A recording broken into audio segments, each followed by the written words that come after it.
Next आता है general science.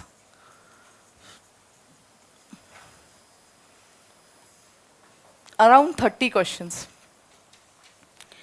ये बहुत इम्पॉर्टेंट है क्योंकि आप देखिए कभी भी क्वेश्चंस 28 से नीचे नहीं जाते। 28 से 30 के बीच में ही आपके क्वेश्चंस लाई करेंगे जनरल साइंस के। और इसमें आपको कुछ बहुत ज़्यादा ऐसा नहीं है कि बहुत ज़्यादा कुछ एलेबोरेट बुक्स पढ़नी है या फिर कोई कोचिंग मटेरियल पढ़ना है। अगर आप बेसिक एनसीईआरटीज भी देखें ना, और जब आप इसकी एनसीईआरटी देखें जनरल साइंस की, तो प्लीज़ 6 से लेकर 12 तक की एनसीईआरटीज देखें।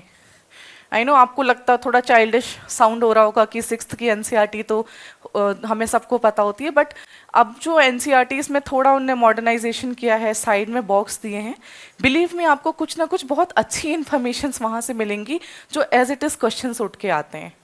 बहुत से बच्चों को लगता है कि हम ल्यूसेंट पढ़ रहे हैं, उसको रट रहे हैं। मैंने कभी नहीं पढ़ा, अपने दोनों अटेम्प्ट में नहीं पढ़ा है, बट मैं ये एनसीईआरटीज को मैंने अच्छे से किया है। हमें लगता है कि हमने पढ़ी हुई हैं, बट एक बहुत टाइम निकल गया है उन क्लासेस से गुजरे हुए। तो इन पे भी आपको 6th क्लास की भी एनसीईआरटी पढ़ने में 10 ऐसे पॉइंट्स मिलेंगे जो आपको रिकॉल नहीं होंगे आपकी नॉलेज में। आप इनको अच्छे से करिए, फॉलोड बाय पीवाईक्यू। तो आपका जो जनरल साइंस है इसके क्वेश्चंस गलत नहीं होंगे। अब जनरल साइंस में भी जब हम आते हैं तो कुछ क्वेश्चंस हैं जो बहुत ज़्यादा, आप अगर कुछ थीम्स देखेंगे तो यूपीपीसीएस बार बार रिपीट करता है। फॉर एग्जाम्पल अगर हम फिजिक्स का देखें तो क्वेश्चन ऑन लेंस, मिरर, इसमें कुछ भी पूछ सकता है, myopia, hypermetropia, mirage in desert, है ना, टोटल इंटरनल रिफ्लेक्शन, इन सब टॉपिक्स को आप देखेंगे कहीं ना कहीं घूम घूम के क्वेश्चंस आते हैं। यूनिट ऑफ मेजरमेंट, है ना, स्केलर क्वांटिटी है, वेक्टर क्वांटिटी है।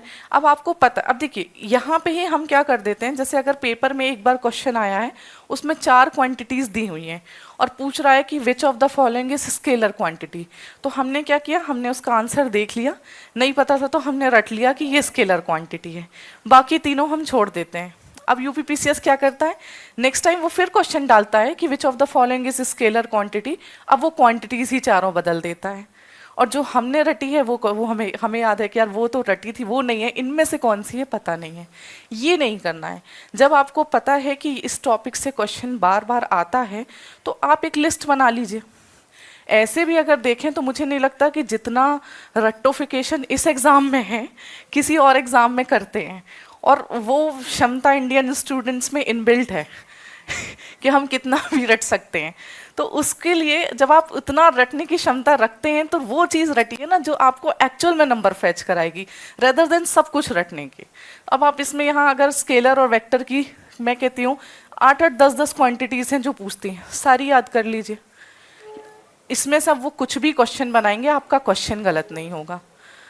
तो आप समझ रहे हैं कि मेरा मतलब क्या है जब अगर मैं कह रही हूँ कि राइट डायरेक्शन में पढ़ना है, ये मैं इन चीज़ों को लेकर ही कह रही हूँ।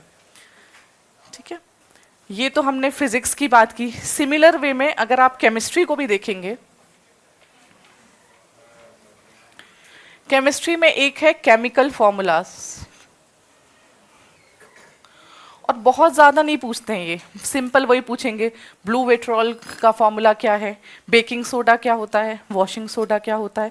तो ऐसी कुछ एक लिस्ट बनी हुई है, उनमें से एक क्वेश्चन आपको देखने मिलेगा ही मिलेगा पेपर में।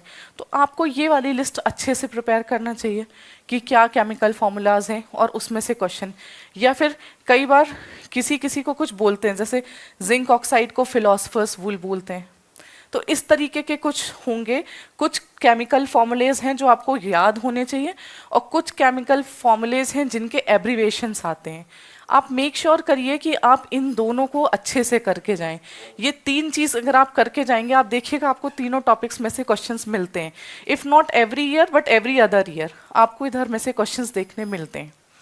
सिमिलरली अगर मैं बायो की बात करूं, बायो में वाइटामिन्स बहुत फेवरेट टॉपिक है यूपीपीसीएस का। कभी डायरेक्ट पूछ लेगा कि B12 का साइंटिफिक नेम बता दीजिए, कभी पूछ लेगा विटामिन ए से कौन सी डेफिशिएंसी होती है आप वो बता दीजिए, कभी 4 विटामिन्स आपको मैच द फॉलोइंग फॉर्मेट में दे देगा और उसको बोलेगा कि आप सही से मैच करिए। कभी ये पूछ लेगा कि इसमें से कौन सा वाटर सॉल्युबल है, कौन सा फैट सॉल्युबल है। तो अब आप देख रहे हैं ये क्वेश्चन, आप 4 तरीके के क्वेश्चंस तो मैंने ही आपको यहाँ बता दिए, एक ही टॉपिक से हैं।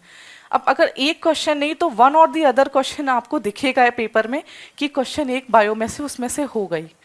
देन सेल, सेल में से भी आप देखेंगे बहुत छोटे छोटे फीचर्स हैं कि प्लांट और एनिमल सेल में से किस में सेल वॉल प्रेजेंट होगा, किस में नहीं होगा, किस में न्यूक्लियस होगा। ये एक टेबल है, इससे भी आप क्वेश्चंस देखेंगे कि एवरी सेकेंड ईयर आपको मिलता है। तो आपके जो मतलब ये मैं आपको वो टॉपिक्स बता रही हूँ जो आपके मतलब जो लिस्ट है उसमें सबसे ऊपर होने चाहिए कि एटलीस्ट मुझे ये टॉपिक्स तो पेपर में करके जाना ही जाना है। ठीक है, तो ये हो गया बायो का।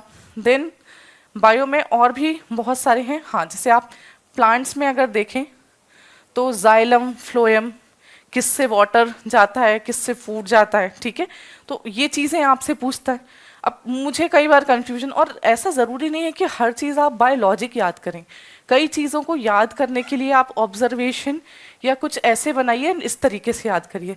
जैसे मैं याद रखती थी कि फ्लोएम फा से बोल रहे हैं तो फूड है, तो जाइलम वाटर है।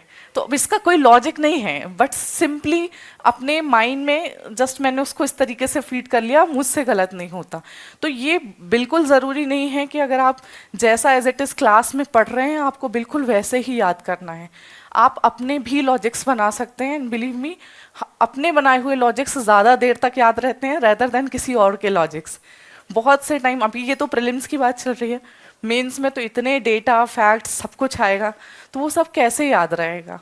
वो सब याद करने के लिए आपको अपने कुछ ऐसे कोड्स होने चाहिए या कुछ ऐसा चीट कोड बना के रखना चाहिए जो आपको हेल्प करे। हाँ, निमोनिक्स बिल्कुल आप बना सकते हैं।